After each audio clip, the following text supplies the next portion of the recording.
BTV ఇది మీ TV. ఆ తిక్క దించేవారు సేపు ఇక అనుమానం లేకుండా తిక్క మొత్తం దిగింది.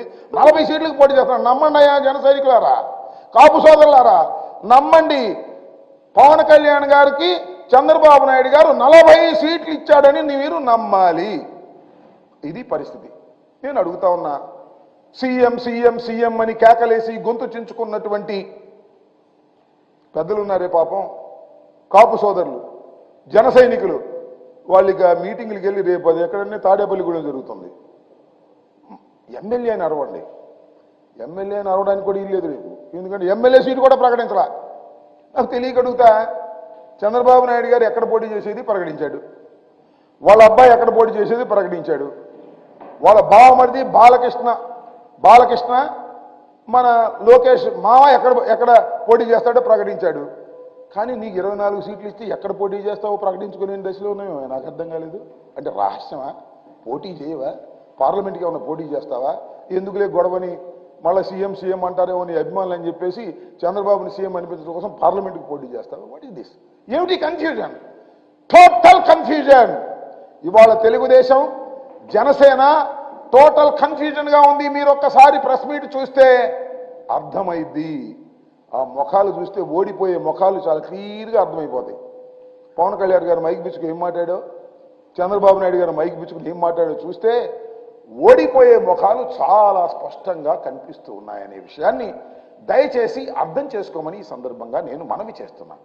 చాలా అసలు నేను తెలియకడుగుతాను, ఒక సంకల్పం ఉందా నీకు? ఈ రాష్ట్రాన్ని ఏలాలనే సంకల్పం, ఈ పార్టీని దినదిన ప్రవర్ధమానంగా పెంచాలనే సంకల్పం, జనసేనని వృద్ధిలోకి తీసుకురావాలనే సంకల్పం నీకుందా? ఒక్కటి గుర్తుపెట్టుకోమని మనం చేస్తున్నా. నిజమైన సంకల్పం ఉన్నవారు, నిజమైన చిత్తశుద్ధి ఉన్నవారు ఎలా ఉంటారో తెలుసుకో ఒకసారి. జగన్మోహన్ రెడ్డి లాగా ఉంటారని మనం చేస్తున్నా. జగన్మోహన్ రెడ్డి గారు ఏకాకిగా బయలుదేరాడు ఈ రాష్ట్రంలో. పార్టీని స్థాపించినప్పుడు ఏకాకే, ఎవ్వరూ రాలేదు, తల్లి తప్ప. ఆయన వెనుకడుగు వేయలేదు, ఎవరి చంకో ఎక్కాలని ప్రయత్నం చేయలేదు. బ్రహ్మాండంగా ముందుకు వెళ్ళి జయించుకుంటూ వెళ్ళాడు. మొదటిసారి ముఖ్యమంత్రి కాకపోయినా ఎవరితో పొత్తు పెట్టుకోనన్నాడు, ప్రజలతోనే పొత్తు అన్నాడు, ప్రజలతోనే ముందుకు వెళ్తానన్నాడు. చివరికి రాష్ట్రంలో 151 సీట్లు గెలుచుకొని రాష్ట్రానికి ముఖ్యమంత్రి అయ్యాడు. మళ్ళా ముఖ్యమంత్రి కాబోతున్నాడు. 175 సీట్లు టార్గెట్గా వెళ్ళబోతున్నాం. నేర్చుకోవయ్యా, సిగ్గుంటే బుద్ధుంటే రాజకీయాలు తెలిసి ఉంటే నేర్చుకోమని మనం చేస్తున్నా. ఎవరి పల్లకియో మోయటానికి పార్టీలు పెట్టేటటువంటి దౌర్భాగ్యమైన పరిస్థితి. ఎంత దుర్మార్గం అంటే, పార్టీ పెట్టి సీఎం అవుతాననే భ్రమలు కల్పించి నీ కాస్ట్ వాళ్ళని, నీ అభిమానుల్ని వెన్నుపోటు పొడిచావు, మోసం చేశావు. చెప్పవయ్యా ఎందుకు ఈ గొడవ? పాపం నాకు బాగా గుర్తొస్తుంది, ఏంటి మన చిరంజీవి గారు చాలా సౌమ్యుడు, పార్టీ పెట్టాడు, 18 సీట్లు గెలుచుకున్నాడు. 1 కాదు 2 కాదు, 18 సీట్లు గెలుచుకున్నాడు. గెలుచుకుని ఇక రాజకీయాలను ఆవలేము అని విలీనం చేశాడు. శుభ్రంగా సినిమాలు తీసుకుంటున్నాడు. నువ్వు కూడా పల్లకి మోసి పరువు పోగొట్టుకోవడం కంటే విలీనం చేసి సినిమాలు తీసుకో. చిరంజీవి గారి లాగా, మీ అన్నగారిలాగా తీసుకో, ఆదర్శంగా ఉండు తప్ప ఇలా ఎందుకు మోసం చేస్తావని అడుగుతా ఉన్నా. నిజంగా నేను మనవి చేస్తున్నా. చాలా సందర్భాల్లో నేను చెప్పా, అనేక ప్రెస్ మీటింగ్లో చెప్పా. చాలా మంది నన్ను అన్నారు, ఏమండి పవన్ కళ్యాణ్ గారు మీ కోపమా అని. కోపం కాదని మనవి చేస్తున్నా. పవన్ కళ్యాణ్ అనే వ్యక్తి, కొణిదెల పవన్ కళ్యాణ్ అనే ఒక రాజకీయ నాయకుడు కాదు. అతను రాజకీయాలు చేయాలని రాలేదు, అతని రాష్ట్రంలో ప్రజలకు మేలు చేయాలని రాలేదు. అతను వచ్చింది కేవలం చంద్రబాబు నాయుడు గారిని బ్రతికించాలనేటువంటి ప్రయత్నం. చాలా కాలం నుంచి చంద్రబాబు నాయుడు గారి సామాజిక వర్గానికి, అదేవిధంగా పవన్ కళ్యాణ్ గారి సామాజిక వర్గానికి మధ్యన ఉన్నటువంటి గల్ఫ్ని, తగాదాన్ని సరిచేయటం కోసమే పార్టీ పెట్టాడయ్యా. నమ్మండి అయ్యా నా మాట. వంగవీటి మోహన్ రంగారావు గారిని హత్య చేసిన తర్వాత రెండిటికి మధ్యన అగాధం ఏర్పడితే ఆ అగాధానికి బ్రిడ్జి వేయటం కోసం పవన్ కళ్యాణ్ గారు పార్టీ పెట్టాడు. చంద్రబాబును మోయటం కోసం పార్టీని పెట్టాడు. చంద్రబాబును అధికారంలోకి తీసుకురావాలనే తాపత్రయంతో పార్టీ పెట్టాడనే విషయాన్ని నేను మనవి చేస్తున్నాను. వంగవీటి మోహన్ రంగారావు గారిని అతి దారుణంగా హత్య చేసిన తర్వాత ఆ సామాజిక వర్గం అంతా ఒక పక్కకు వెళ్ళిపోతే దాన్ని లాక్కొచ్చి చంద్రబాబుకి కట్టేయాలని, చంద్రబాబు దొడ్లో కట్టేయాలనేటువంటి ఆలోచన చేసి పార్టీ పెట్టినటువంటి వ్యక్తిని మనం చేస్తున్నాం. అదేవిధంగా ముద్రగడ పద్మనాభం గారు, అఫ్కోర్స్ ఆయన ఏ పార్టీలో చేరతాడో, మొన్న ఏదో జనసేనలో చేరతాడన్నారు, కానీ వీటి మనం చేస్తున్నాం. ముద్రగడ పద్మనాభం గారిని కూడా బ్రతికుండంగానే వేధించినటువంటి వ్యక్తి నారా చంద్రబాబు నాయుడు గారు కాదని అడుగుతా ఉన్నా. అలాంటి నారా చంద్రబాబు నాయుడు గారికి ఊడిగం చేయడానికి పార్టీ పెట్టి వాళ్ళు ఊడిగం చేస్తున్నావు. అసలు నువ్వు మైక్ పట్టుకుని మాట్లాడేటప్పుడు నీ ముఖంలో నెత్తురు చొక్కుందా? ద్రోహం చేస్తున్నాననేది నీ గుండె చెబుతుంది, అందువల్ల సరిగా మాట్లాడలేకపోయావనే విషయాన్ని కూడా ఈ సందర్భంగా నేను మనవి చేస్తున్నా. కాబట్టి నేను ముఖ్యంగా ఈ రాష్ట్రంలో పొత్తు అనేది ఎప్పుడో నిర్ణయించేశాడు. ప్యాకేజీ కోసం పొత్తు పెట్టుకున్నాడో, లేకపోతే మరొక లాభం కోసం పొత్తు పెట్టుకున్నాడో, ఎప్పుడో పొత్తు పెట్టేసుకున్నాడు. కానీ ఇవాళ సీట్లు పంపకం విషయంలో చూస్తే నిజంగా ఏడవాలో నవ్వాలో నాకు కాదు, జన సైనికులకు అర్థమవుతా ఉంది. ఇది ఒక అపవిత్రమైనటువంటి పొత్తని అనేక సందర్భాల్లో మేము చెబుతున్నాం. దీనిలో ప్రజల్ని మోసం చేసేటటువంటి కార్యక్రమాలు నారా చంద్రబాబు నాయుడు గారు, లోకేష్ గారు తోడు దొంగలై వ్యవహరిస్తున్నారు. ప్రజల్ని మోసం చేసే కార్యక్రమంలో ఉన్నారు. వాళ్ళకి రాజకీయంగా బ్రతుకు లేదని తెలిసి ఒకరినొకరు పట్టుకొని మళ్ళా రా రా అని ఢిల్లీ తిరుగుతున్నారు. బీజేపీ వాళ్ళు వస్తారో రారో నాకు తెలియదు, వచ్చేస్తున్నారని చెబుతున్నారు. మరి వచ్చేవాళ్ళు అయితే వాళ్ళు లేకుండా ప్రెస్ మీట్ ఎందుకు పెట్టారు నాకు అర్థం కాలేదు. వాళ్ళకు కూడా భాగం ఉందని చెప్తున్నారు, వాళ్ళు మాత్రం మాట్లాడటం లేదు. Total confusion. ప్రతిపక్షాలు, ప్రత్యర్థ రాజకీయ పక్షాలు పూర్తిగా కన్ఫ్యూజన్లో ఉన్నాయి. వైఎస్ఆర్ కాంగ్రెస్ పార్టీ, జగన్మోహన్ రెడ్డి స్ట్రైట్ గా కన్ఫ్యూజన్ లేకోకుండా సిద్ధమై రాజకీయాల్లో ముందుకు వెళుతున్నాం.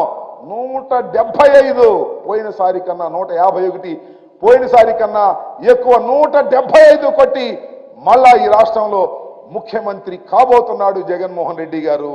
జగన్మోహన్ రెడ్డి గారిని ఎదుర్కొనే దమ్ము లేక మీరిద్దరు కలిశారు. అదేమంటే ప్రజల శ్రేయస్సు కోసం కలిశారంట, రాష్ట్ర శ్రేయస్సు కోసం కలిశారంట.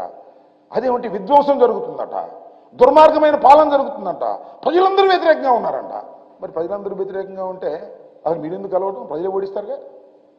ప్రజలందరూ వ్యతిరేకంగా ఉంటేను, జగన్మోహన్ రెడ్డి గారు విధ్వంసం చేస్తుంటేను, జగన్మోహన్ రెడ్డి గారు అన్యాయమైన పరిపాలన చేస్తుంటేను, ప్రజలకు నచ్చని పరిపాలన చేస్తేను ప్రజలే ఓడిస్తారు. మీ ఇద్దరు కలవాల్సిన అవసరం లేదు, బీజేపీని తెచ్చుకోవాల్సిన అవసరం లేదు, మీరందరూ కట్టకట్టుకు రావాల్సిన అవసరం లేదు.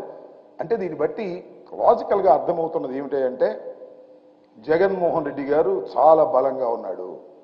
ఇంతమంది కలిసినా జగన్మోహన్ రెడ్డి గారిని ఏమీ చేయలేనటువంటి దశలో ఉన్నాడు అనేది మీరు చెప్పకనే చెబుతున్నారనే అంశాన్ని దయచేసి అర్థం చేసుకోండి.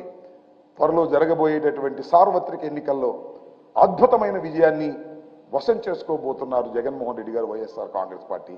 మీరు ఎన్ని జిత్తులేసినా, ఎన్ని మాయమాటలు చెప్పినా, ఎన్ని పొత్తులు పెట్టుకున్నా పొద్దున్న మీ ప్రెస్ మీట్లోనే మీ కన్ఫ్యూజన్ ఏంటో అర్థమైపోయింది. చివరికి పవన్ కళ్యాణ్ గారు ఎక్కడ నిలబడతాడో కూడా ప్రకటించుకోలేని అధ్వాన్నమైన పరిస్థితుల్లో జనసేన రాజకీయ పక్షం ఉంది. జనసేనకి 24 సీట్లు ఇస్తే ఎన్నే ప్రకటించింది? 5 సీట్లు ప్రకటించారు, మిగతా 19 ప్రకటించుకోలేని పరిస్థితి. There so much of confusion. వాళ్ళకు ఒక పద్ధతి లేదు, ఒక వ్యవహారం లేదు. ఏదో స్వామి చెప్పింటూ విధానం చెడ్డ, ఫలితం ఉండాలట. పవన్ కళ్యాణ్ గారు జనసేనతో పొత్తు, పవన్ కళ్యాణ్ గారు భారతీయ జనతా పార్టీతో పొత్తులో ఉన్నానో అని ఆయన చెబుతున్నాడు.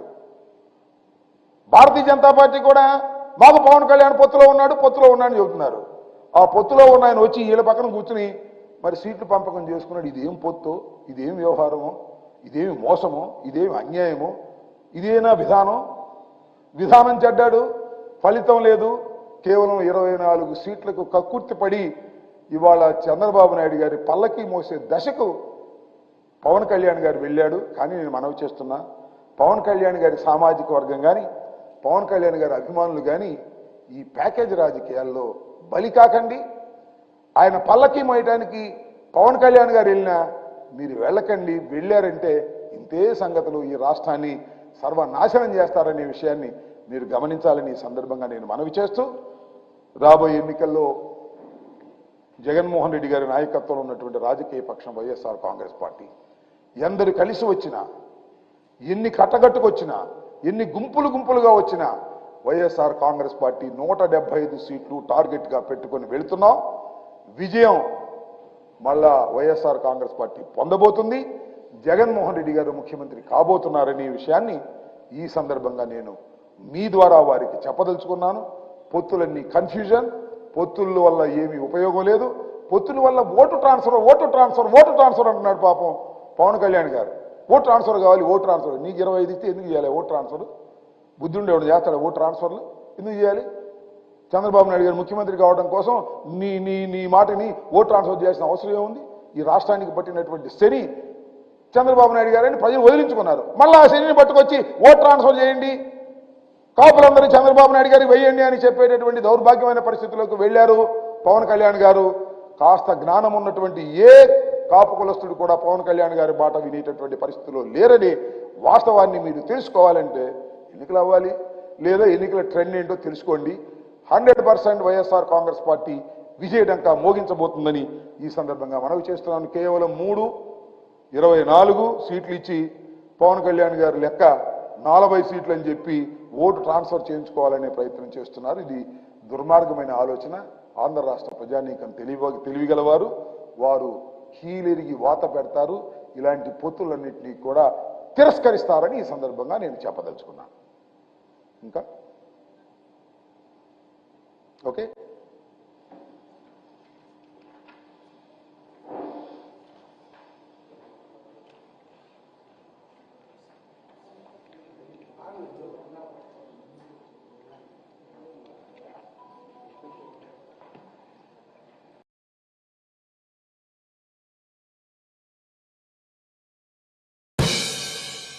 మీకు గనక ఈ వీడియో నచ్చినట్లయితే మన ఫ్రెండ్స్ అందరికీ షేర్ చేయండి. మీ బీటీవీని సబ్స్క్రైబ్ చేయండి ప్లీజ్. బీటీవీ, ఇది మీ టీవీ.